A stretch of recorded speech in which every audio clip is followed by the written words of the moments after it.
coming this way. Wait a minute, hey, I'm ghosted! By Roz Hernandez. Eliot Glazer! Hi, Roz. The last time I saw you, we were in New York City together. It was Pride. And we were doing the Pride Book Fair. The book fair. And I saw Frankie Grande in the gender-neutral bathroom. Ah, yes. And I wanted to say hi, but I was like, we're in the bathroom. Well, that's the thing about those bathrooms there. They're gender neutral. Everyone's in them. So everyone's in them at all times. And I feel like there's no doors, you know. I mean, to the stall there are doors. Yes. But it feels so open, like with the door to the bathroom open, and it's so central to the action on the floor that if one needed to do something more intimate and noisy, that would be disastrous. And there's no gender to what... of course. To that. Of course. Any gender can have the wrong bag of lettuce. It's almost like they're the space was so inclusive that they're like, if you have diarrhea, we want to hear it. We want to hear it. We want to hear about it. We want to share it with you. And we want you to know that you are heard. Yes. Because sometimes you don't want to be heard. Sometimes you don't. But we were there talking about our new books. Yes, that's right. The audiobook, Peeing in an Empty Bottle, available everywhere you get audiobooks. And yours, The Terrible, Horrible, No Good, Very Bad, Gay. Correct. That's available on August 11th, but you can pre-order it now. Yes. It'll be out by now. Mm-hmm. And oh my God, look at these. You got some lines from, you got Jeff Hiller, who was also with us. Yes. Chris Colfer. From Glee. Multiple time guest of this podcast, Chris Colfer. Eliot Glazer. How'd you get her? I know. I happen to know her. Yeah. So what's your story with ghosts? Well, I'm afraid of the supernatural.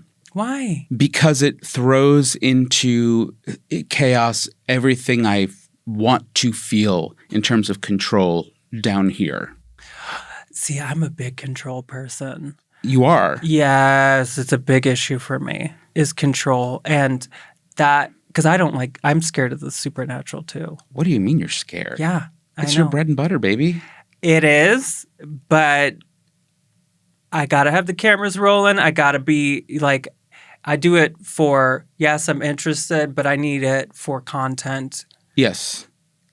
I somehow got myself into this situation. Sure. I wasn't someone that was going, let's go to the abandoned buildings and let's poke our heads around. I was never that person. Right. I did a podcast in a non-haunted podcast studio where I talked to my friends about ghosts, which has turned into now I'm in the abandoned buildings. Yes. So it's not necessarily my dream to be in an abandoned building with invisible dead people. Well, that I understand. I mean, nor is it mine. I think for me, what I find most upsetting about the idea of ghosts, or maybe challenging, is that, you understand an abandoned building might have ghosts. You might expect a haunted house of some kind or some desolate, scary, dark place.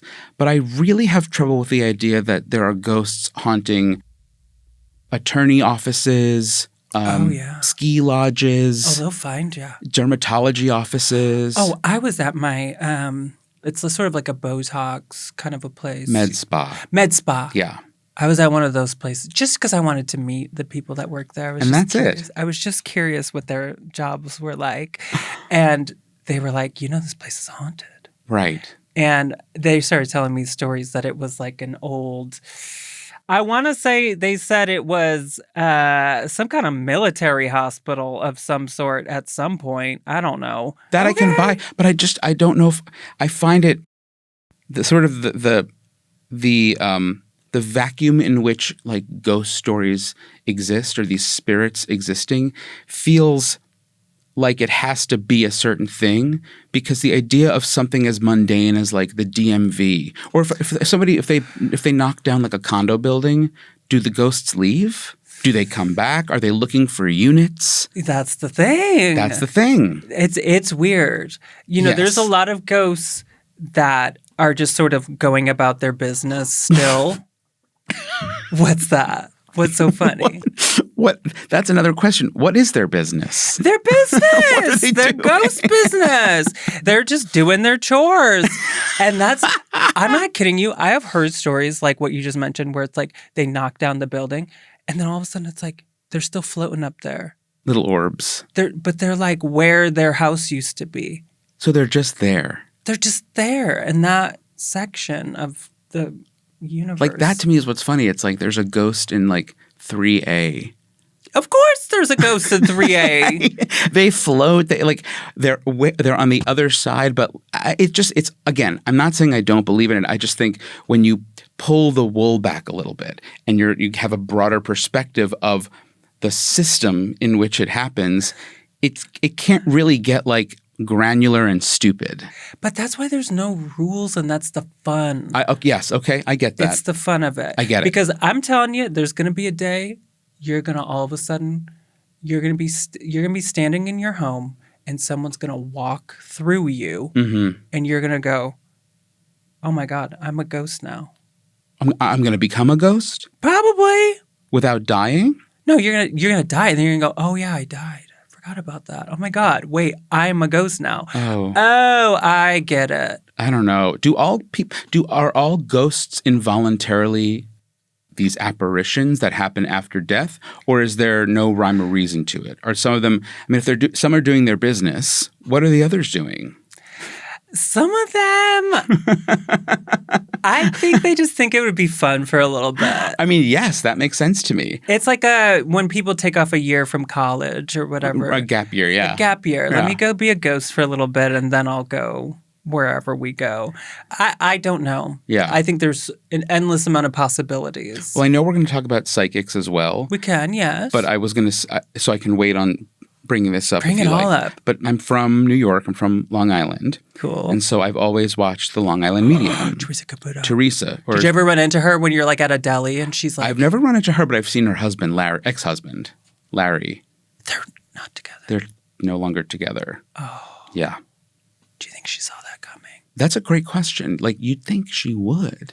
You'd think, I mean, that's the thing. You watch the show and you'd think that she would be able to predict certain things happening. She's not I don't think she's known for her predictions. Right. It's speaking to the other side. She could talk to dead people. Right. But I was just in Albuquerque this weekend and I saw a big billboard. Teresa Caputo's coming to town. That's right. She stays busy. She's busy. She's booked and she's busy. But when I watched, and I don't know if I'd want to see her. No, I would go see her live. I think for me, what I find so interesting about the show is that being from Long Island, being from where she's from, it is very, very evident that because the location is so distinctly itself, because Long Island is where she's from in Long Island, so distinctly Long Island, the people, the looks, the face, like it's just very a thing that you have to kind of like understand by being there. Because of that, when I watch it, I'm like, there is no way those people are faking it. There is no way that they're necessarily like wannabe actors or just dying to be on TV necessarily. It's just the way these people behave and react in the face of psychic readings and speaking to the dead is just too genuine. However, at the same time, where my doubt comes in is that her references in terms of what she sees and who she talks to and how the messages are delivered through her, they're kind of limited. So she'll know nicknames. She'll know, obviously she knows like things that the people that she's reading would not imagine was information that was ever shared with anybody else. However, her symbols through which she can see things, it's all just so Long clearly Island? I was going to say like Italian Roman Catholic. She's like, I see doves, I see Mother Teresa, I see someone doing this, and it's just like it's just very like flashcards. Okay, and I'm like, so then but maybe that's the ancestors of the people in the area. Well, I'm also interested in seeing when she reads.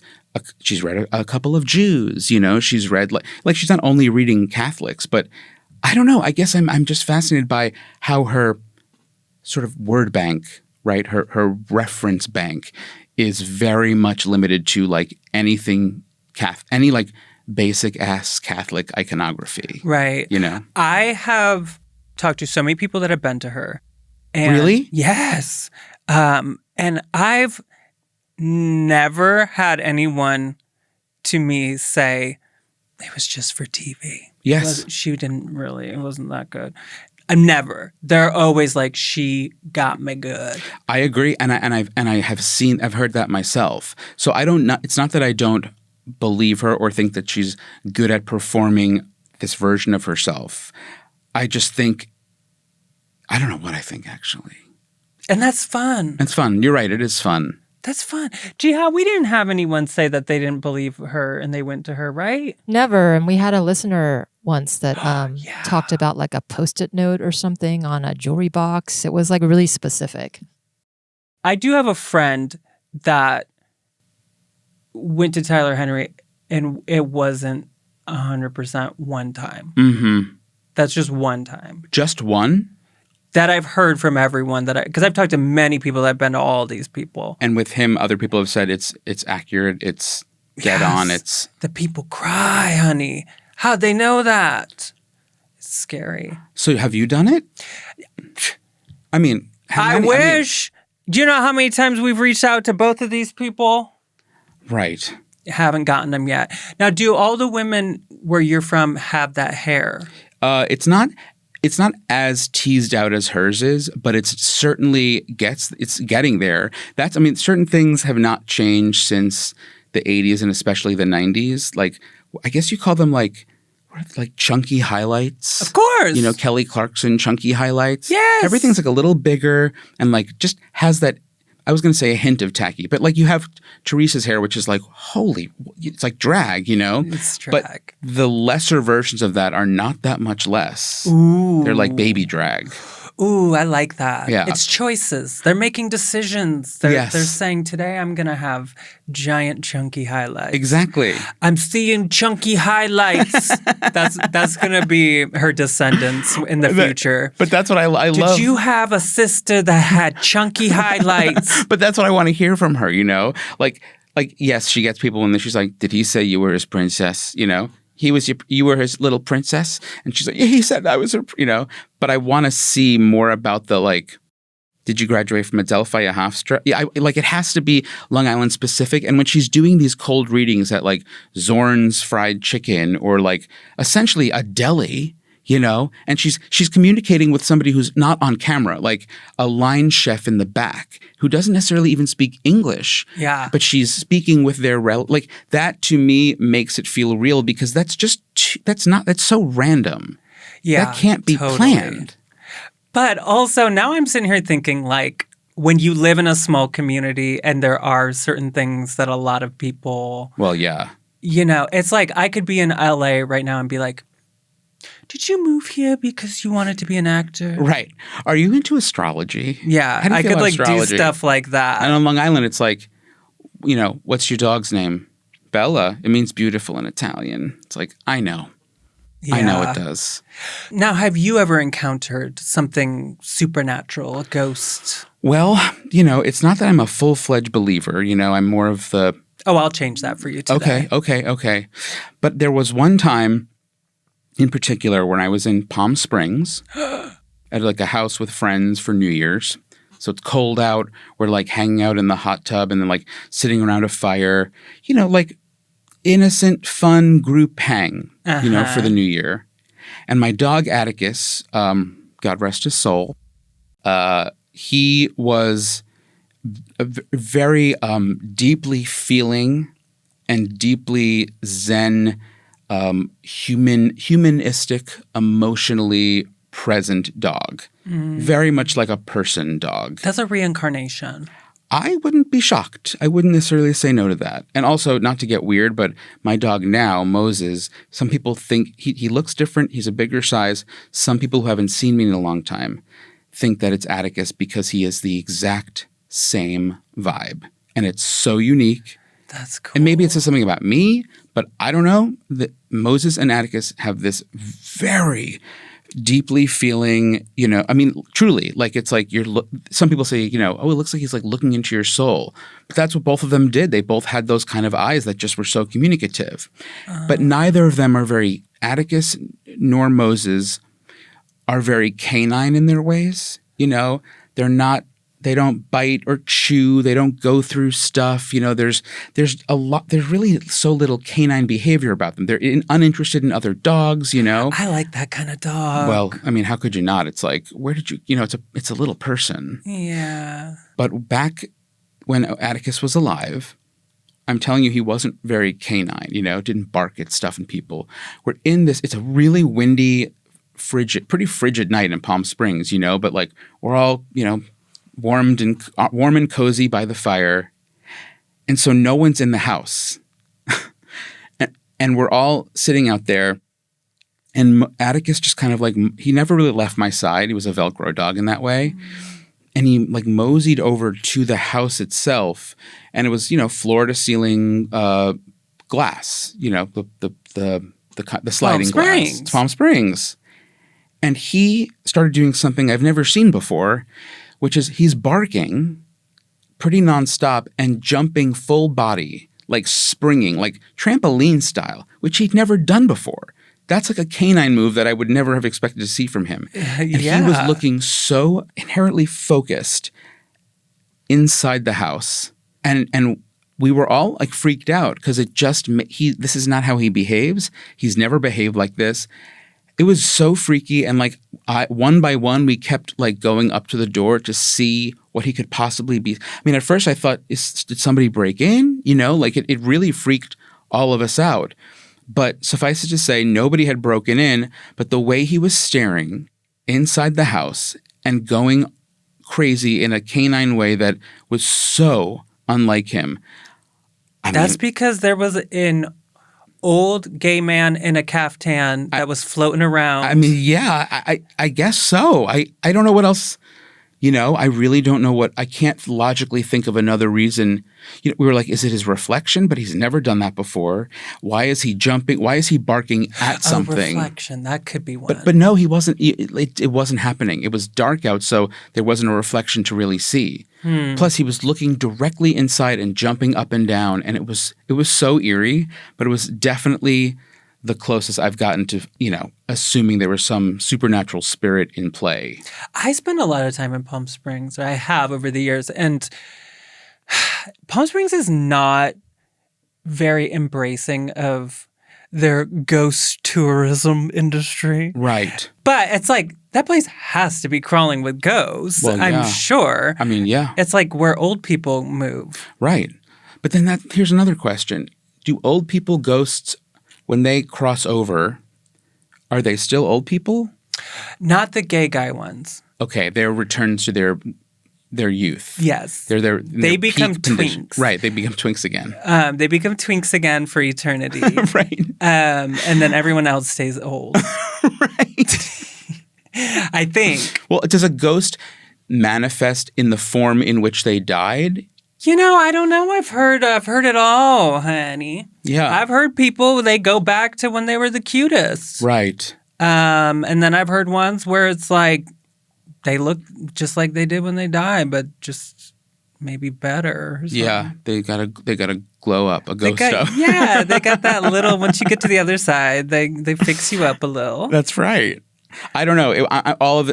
Suffice it to say that was the closest I've ever gotten. And I've only gone to a couple of psychics, but oh, you have? Yeah, I've gone a couple of times, and the second and last time that I went, the woman was like, she wasn't reading my palm, but she was really like trying to connect with me, and she was like, "What do you want to think? You want to talk about like career? Do you want to talk about like love, romance? What do you want to talk about?" And I was like, "Well, yeah, let's talk about romance." Like I was single, sure. looking, and she was like really concentrating. And then I think, honestly, it just feels like the right woman is right around the corner. And I was lady. Like, okay, see ya. Lady. Yeah. That's when you got to say, the terrible, horrible, no good, very bad gay is out now for all you psychics. Yeah, the right woman was not just around the corner. Do you believe that animals can be psychic? that animals can connect with ghosts or be clairvoyant? I mean, like, do you think predictions and that sort of a thing?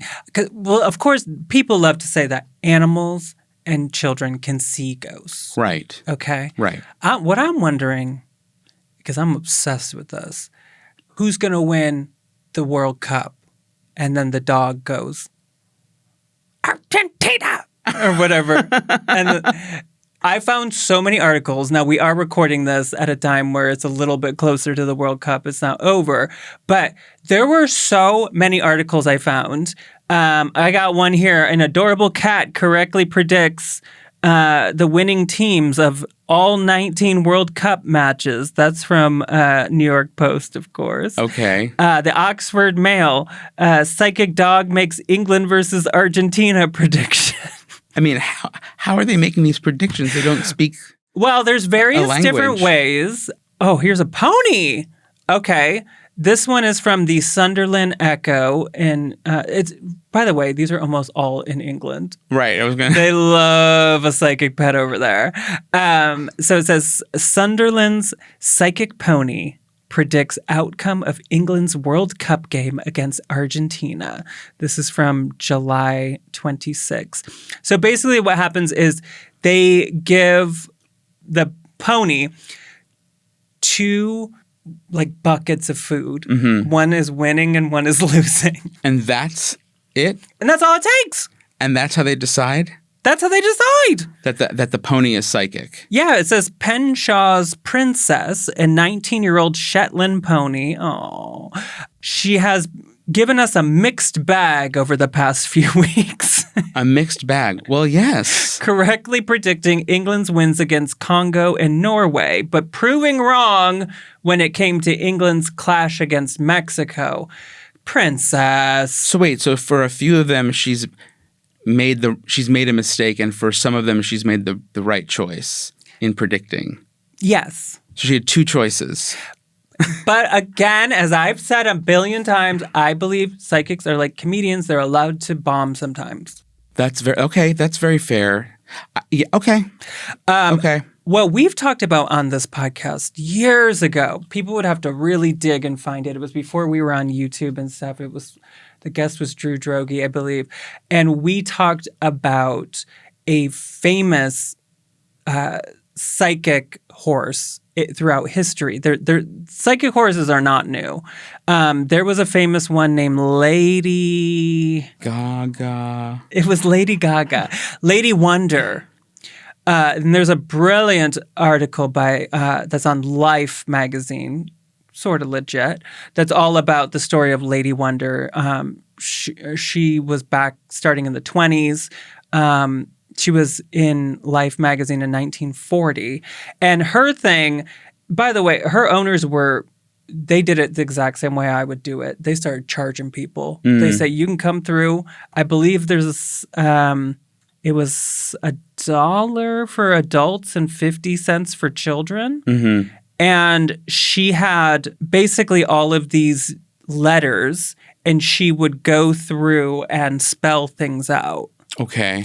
And like a Ouija board almost. She actually helped find there was a missing child. No one could find the missing child. So they said, did anyone ask the horse? So they asked Lady Wonder where the missing child was. And she told them, did you check the quarry? Okay. They checked the quarry. And the kiddo was there. He was dead, but he was there. Right. So, and she was in Richmond, Virginia. Okay. So Lady Wonder, if anyone's interested, go give that a look up. That's kind of fun. When I was young, I was scared of absolutely everything. Real and fantastical. So the idea of this happening, this psychic pony, would have scared the shit out of me. Truly. Now, but at that time as a kid, because I couldn't not take it literally and let it genuinely haunt me. Yeah. Now, as an adult, I feel like we, as grown-ups, can take it with a grain of salt. Even believe it, but just not take it so seriously that it changes our foundations. Well, yeah, that's the thing. When your brain is developing and you hear stuff like this, you're like, wait, psychics can find dead kids? What does it all mean? Exactly. But it turns out they can. Okay. There was one, I think it's this cat. Yeah, this cat has a pretty good track record. This is a New York Post article. It says, meet the cuddly psychic cat who correctly predicts winning teams of all 19 World Cup matches. And this cat's name is Billy. And Billy, basically, his owners hold up two flags, tiny little flags, and then with his paw, he says which one is going to win. And he's done very well, Billy. And I think he's kind of getting a social media following of some sort. Right. He's in Ireland, and his owner says, as a cat, he doesn't seem to be bothered that he's an online influencer. To us, he's still our cat, Billy. Right. Of course, people have different interpretations of the videos online, but we're very happy to give such a feeling and boost of confidence for people and a feeling of safety and comfort to see some of the results ahead of time. So, I think that's what it's really all about. Just give people comfort. Yeah. You're just sort of, well, the cat, it was cute when the cat said that they were going to win. Sorry they didn't, but it was cute for a second. Yeah, I guess it adds some spice to the mundanity of life. I don't know if mundanity is a word, but the mundane elements of life. You can really shake them and spice them up if you add ghosts, psychics, clairvoyance into the mix. Yeah, and then you make it a cute little animal. Like, I love it. I think it's adorable. Have you been, I'm sure you've been, to the Philosophical Research Society? Have I been to the Of course. Research Society? You must teach lectures there. I wish. That place, that room is great. So great. Yeah, they do the shows and stuff there.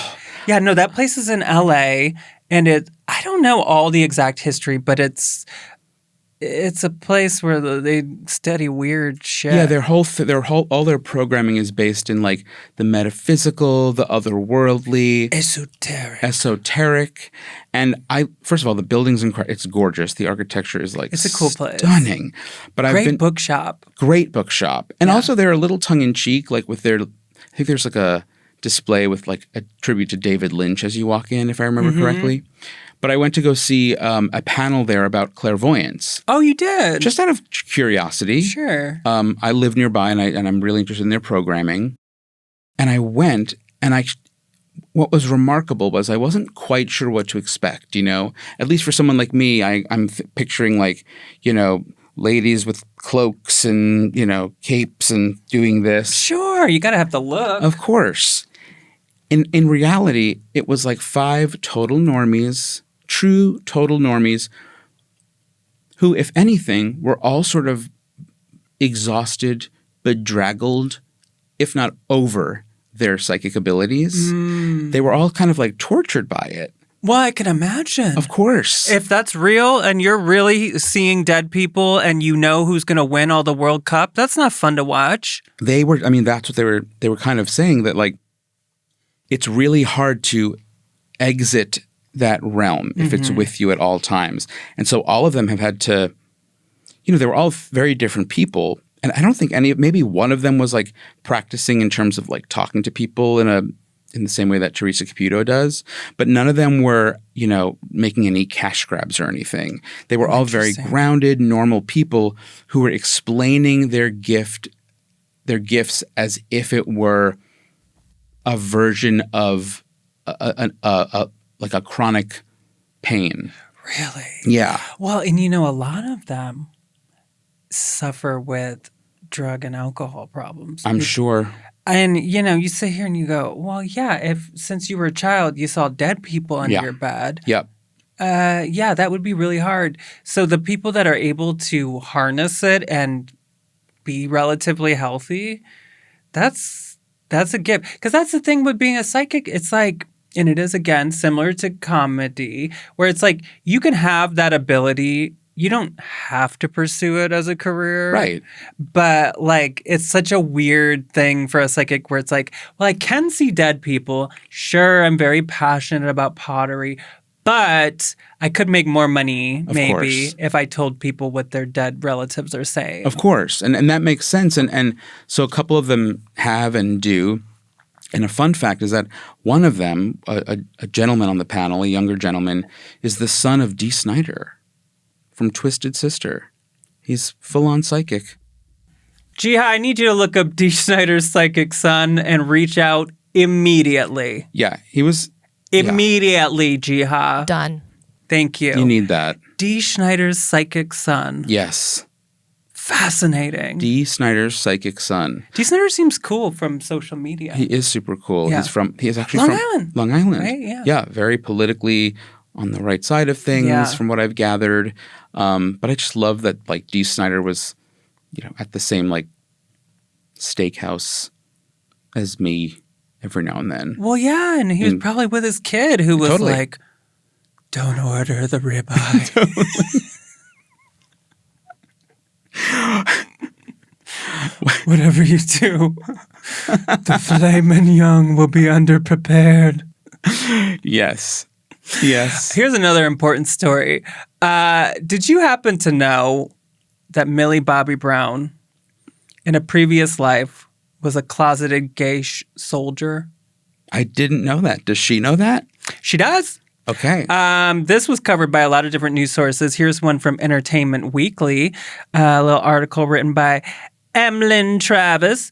It says, Millie Bobby Brown believes she was a closeted gay soldier who was killed with a sword in her past life. She believes this or she was told this in a reading? Both. Okay. So she was doing an interview with Capital Buzz.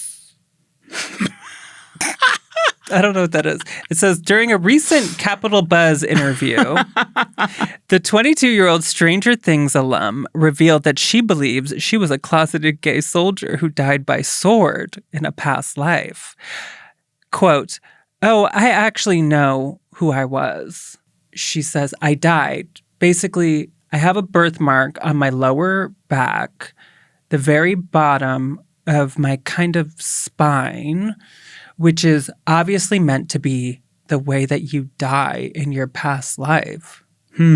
Obviously, she says. And she says, in war, I don't know if this happened a lot or not, but to kill people but make them have a painful death, they would put swords up people's spines. So they were completely paralyzed, but they would obviously kind of die, and that's how I think I died. So I might have been a soldier. Wait, Okay. how did she know she was closeted? Because they asked, she said she was definitely a man, and then she said, hopefully a closeted gay man.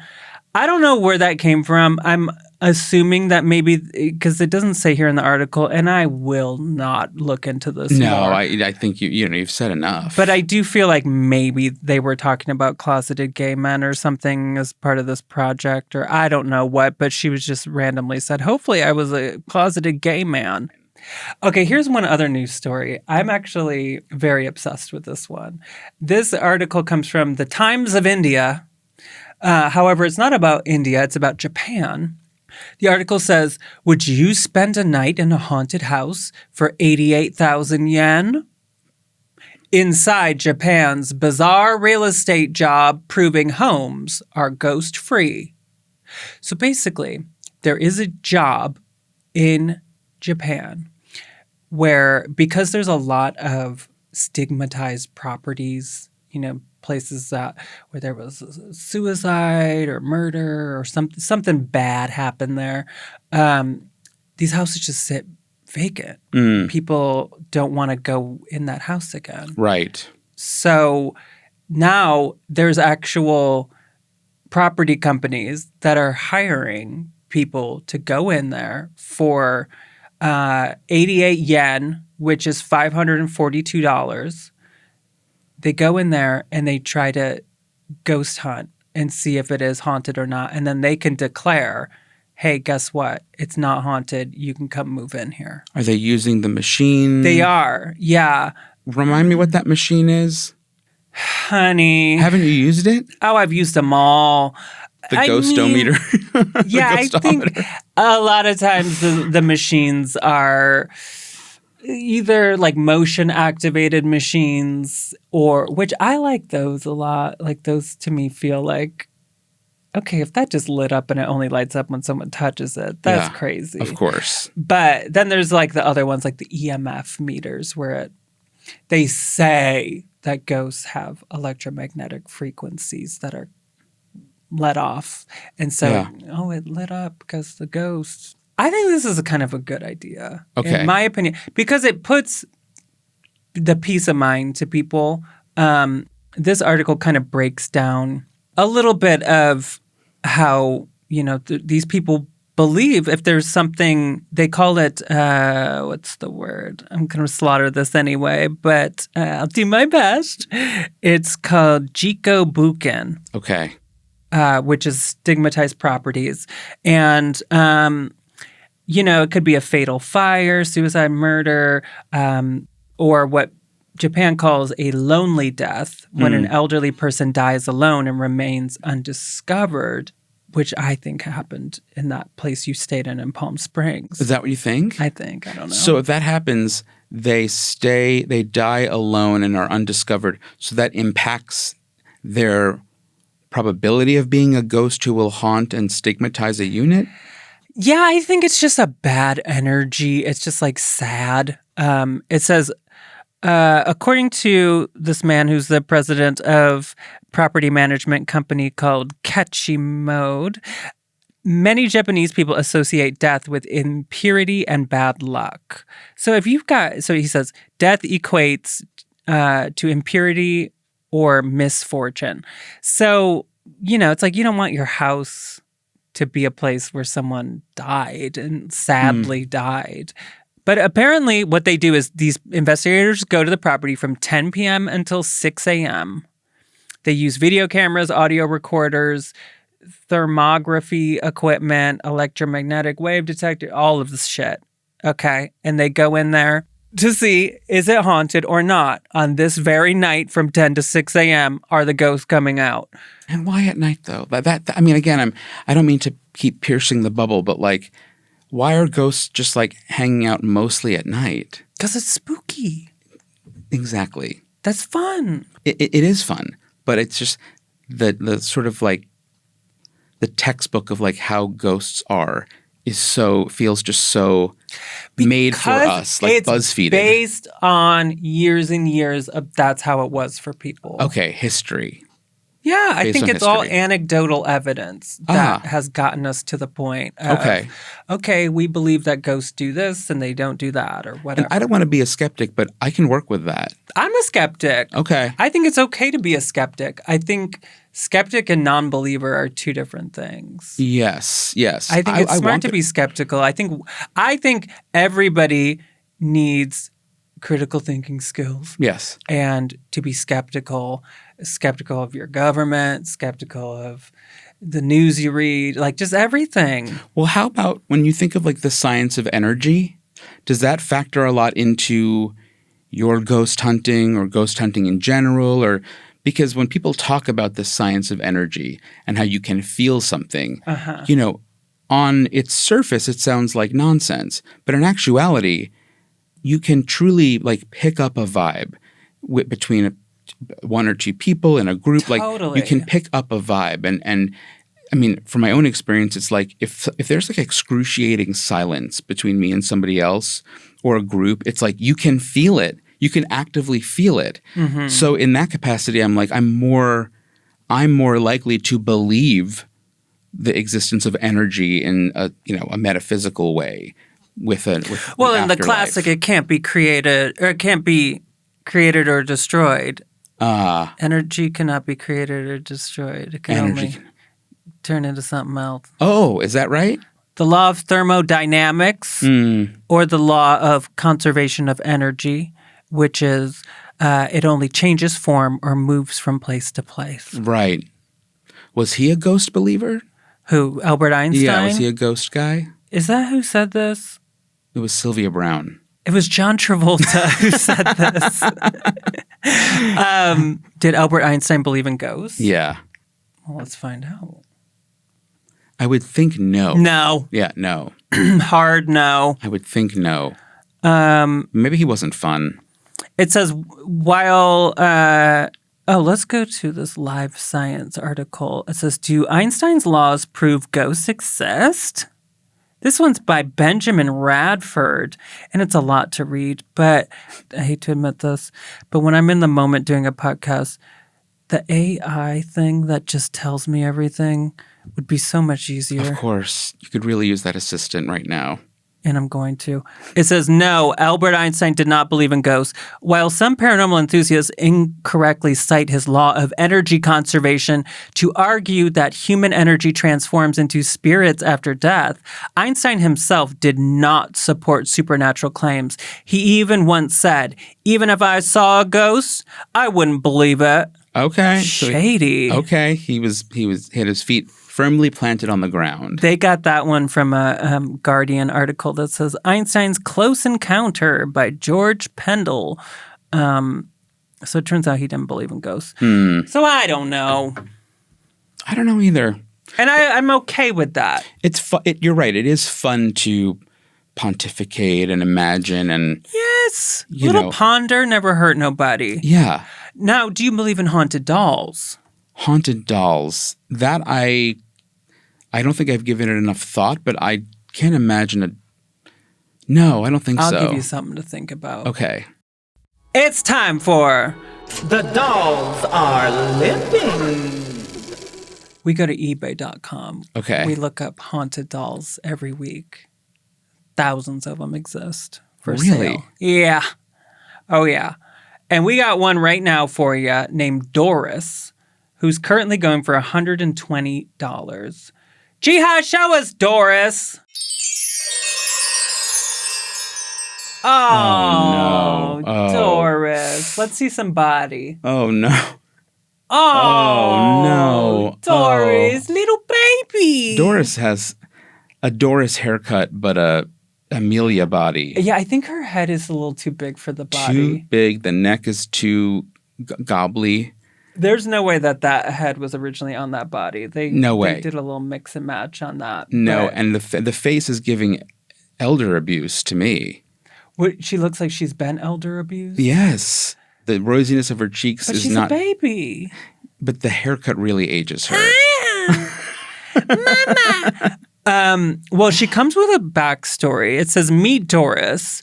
And by the way, she's going for $120. That's a pretty not, penny. Yeah, that's not small. It says, I've had her for a few years now. She came to me from a friend who had asked me to take her. She said that Doris really enjoyed tickling her feet. Ooh, she's into shrimping. Doris likes to tickle her feet. I believe so, yeah. Okay. When doing sessions with her, I get all kinds of different stories. She has a funny energy and she loves attention. For example, during sessions, she gives me different names and ages and has showed me so many different visions. What sessions? Psychic? Yeah, I think readings, I think anytime this person selling sits down with Doris and says, okay, Doris, listen, I'm trying to sell you. What do you got for me? Okay. What can you tell me about yourself? Okay. It says she definitely has a child's energy and she just likes to be loved and protected. She has never shared with me how she passed. And as I always say, I never push them. Oh, wait. The idea is that a human spirit ghost lives in Doris? Yes. Completely unrelated from this doll. It's just they've chosen, again, when you die, you get three choices: heaven, hell, haunted eBay doll. And that's what we have here. As it so is a written. woman named Doris has ended up in there. Oh. Yeah, I wonder We if... don't know how she died, and we're not Right. going to push her. Right, I see. And so why would... If this man or woman is protecting Doris in the body of this doll, why would he or she be selling them? $120. It's true. $120, $120. It's worth it. I'm sorry, Doris. I like you. This is me if I'm selling her. I love you, Doris. But here's the thing. I'm trying to get me some Disneyland park hoppers. That's some parenting. I don't know if they're parents. They might be more like work colleagues. But Who, you the know, Doris and the owner? yeah, I think so. It's just temporary. I mean, on to the next owner. Yeah. Can I play you some ghost voices? Yeah, I'd love that. It's time for EVPs. or EV Police. Okay, EVP is electronic voice phenomenal. Okay. It's when someone believes they've captured a ghost saying something. Got 2 of them for you. I want you to listen in and tell me what you hear. This first one is from Spirit Obsession Paranormal. And this was recorded at Yorktown Memorial Hospital in Yorktown, Texas. What's this ghost saying, Eliot Glazer? Ooh, what was that? That was it? That's it? Yeah. That's a lot if you're dead. If you're dead and you don't even have a body, to be able to make that. This is a ghost that was allegedly captured At the hospital. at the hospital. Yes. I mean, what do you think? I mean, I just... Well, it's okay. I'll give you some options. Okay. Did they think it was A, I'm out of dough? I'm out of dough? Did they think it was B, I'm not home? C, you must know? Or D, you want a show? Okay, it's one of those. Which one is it? Okay, let's hear it again. Say the choices again one more time. I'm out of dough. I'm not home. I think it was that. I think I heard I'm not home. They think it was C, you must know. Let's listen in. Yeah, maybe. I don't know. It's something. Okay, here's another one. This one is from ECHO Group, Echo Group, and it's at Dunkirk Lighthouse in Dunkirk, New York. This one's a little more crackly. Is the spoken part... What part is... You hear words in there? Yes! You hear this again. I mean, I need to hear some It's options. okay. I'll give you some options. No problem. Is it A, shucks, I forgot? B, shut the front door? C, shut the fuck up? Or D, Travolta? Okay, it's one of those. Okay, let me hear it again. I mean, where do you hear words? Because I know what it is, you can hear it? clear as day. Okay. The correct answer is shut the fuck up, Yeah, I was going to say shut the fuck up because there sounds like an aggressive energy there. which is really funny. Anytime a ghost, there's someone's like, could you please make a note? Shut the fuck up. Right. But wait, play it again so I can hear that. I have to be honest with you. I don't know where I'd hear. Shut the fuck up. That's what you hear? I'll lip sync it. Okay. Oh. Yeah, Oh, okay. pretty good. Okay. Not bad. Echo Group. Okay, one last thing. We'll just sort of quickly go through a couple of paranormal-y things, and I'm curious what you have to say. Okay. Bigfoot. Real? Not real? Bigfoot. It's too fantastical for me. Okay, that's all right. What about UFOs? I want to believe. Mm-hmm. Yes. I feel like with the information that has come out over the past few years, where there have been these sightings actually explicitly acknowledged by the government, I'm Who gonna never lie. They never lie. They're honest to a fault. I'll say yes, but I'll also say I don't know why anybody in another galaxy would be like, let's go there. Let's go to Jersey. We want to go to New Jersey. Yeah. Why me Jersey? too. Just in general. But I'll say yes. Didn't you tell me that you had a little I did. When I was a kid, I had a real spook when I just remember watching, must have been 8 years old. I was watching TV. The program was called Inside Edition, which is a tabloid show. Of course. And there was a story that I remember clear as day about a group of adult friends who went camping. And on their weekend camping, they were visited by aliens. And the visual that I saw was of giant, bulbous-headed green aliens caressing a nude woman from the back. Oh. And so there was some sort of projection of mine at that age where I was also scared of whatever sex was. I didn't understand, but I was terrified of that concept. And so that, combined with this, drove me to a breaking point where I was almost put into therapy for it because I thought I heard voices. Because of Inside Edition? Because of Inside Edition. I thought I heard voices. I was sleeping on my parents' floor. I was going to a day camp, like an artsy day camp that I would leave early every day in tears because it was in the woods and I would always expect to be abducted. I would walk. Wow. So you were terrified. I was terrified. And I would write about it in journal. It destroyed me to a fault. Now, looking back, do you believe that truly happened, that these adult people were camping and that lady was naked and she... No, I don't think that would happen. I mean, even remembering it as scaring me back then now makes them look like Teletubbies. You know, these were Teletubbies. Right. This didn't... Come on. So what's with these people that say these stories? I think people are yearning for... And understandably, yearning to spice life up a little bit. Like I was saying before, the mundanity of life can get maybe all-consuming, and you want to believe so strongly in something that makes you special that they claim something like this has happened. Yeah, I got a good story. And I don't judge you for it. Sure. You know, it's like the Andy Warhol. Everyone gets their 15 minutes. Exactly. And, you know, maybe your 15 minutes is that you were... Caressed, or molested. Yeah, a lot of times it's, you know... Grazed, fondled. Well, inserted. Inserted, in yeah. some cases. Yes. By a alien. And you went on Inside Edition. You told Bill O'Reilly, who I believe was hosting it at the time. Bill O'Reilly. I believe so. I was thinking Pat O'Brien. Pat O'Brien, that guy.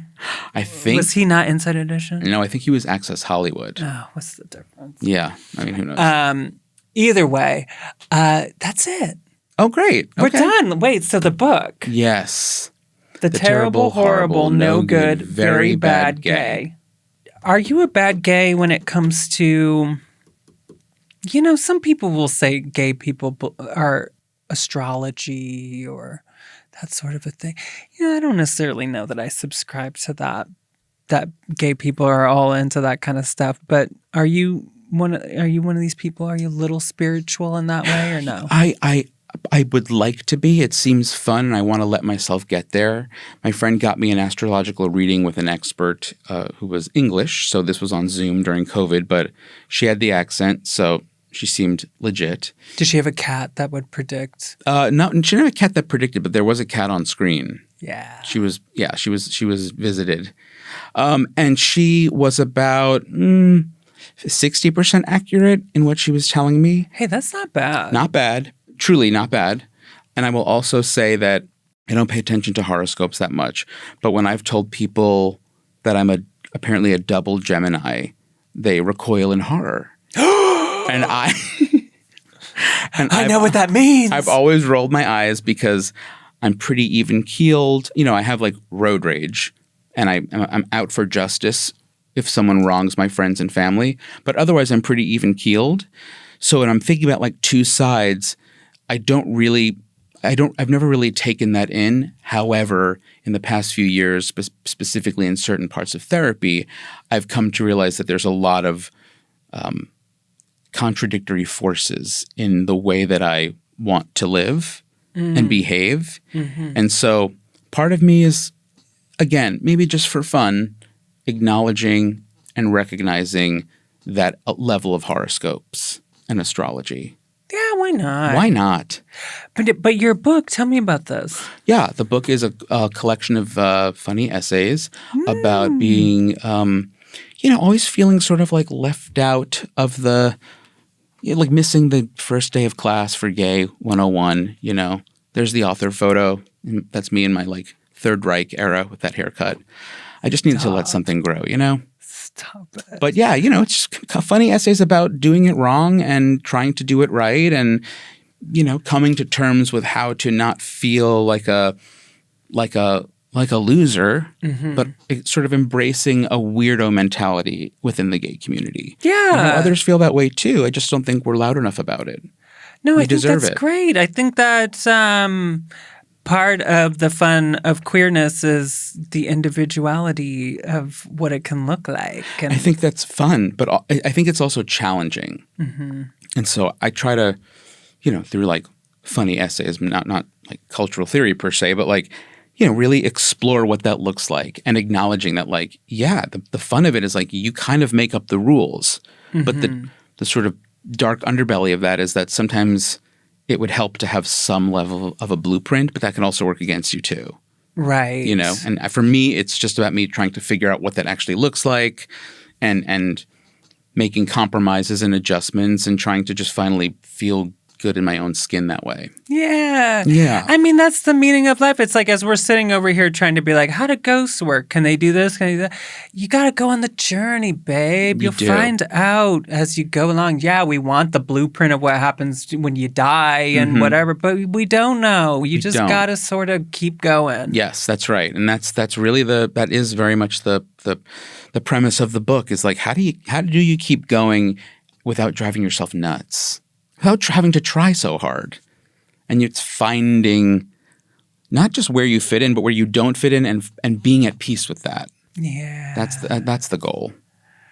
Well, I'm at peace with this conversation. Me too. Tell everyone where to follow you, find things, all the things. I mean, I don't know if people use websites anymore, but it's just eliotglazer.com. People do. They must. It feels passive. I feel more comfortable just saying follow me on Instagram at Eliot Glazer. I do too. Everything's there. It feels personal there. And as much as I'll tell people you can find it all on Instagram, they still can't. still can't. I It's think true. sometimes maybe a website is more familiar. It's there to be there. I set it up. It's a great launch pad for the book. Go there. You can order the book from there. You can just, it's anywhere you buy books. It's bit.ly/verybadgay, capital VBG. Anywhere you get them. I love it. Well, thanks for joining me. Thank you for having me. I'm so happy to be here, and you have opened my mind up a little bit. Oh, good. You really That's have my goal. Opened my horizons. And everyone go out now and buy The Terrible, Horrible, No Good, Very Bad Gay by Adele Dazeem. All right. Thank you. What's that at the foot of my bed? It's spooky and kooky. I'm pretty sure it's dead.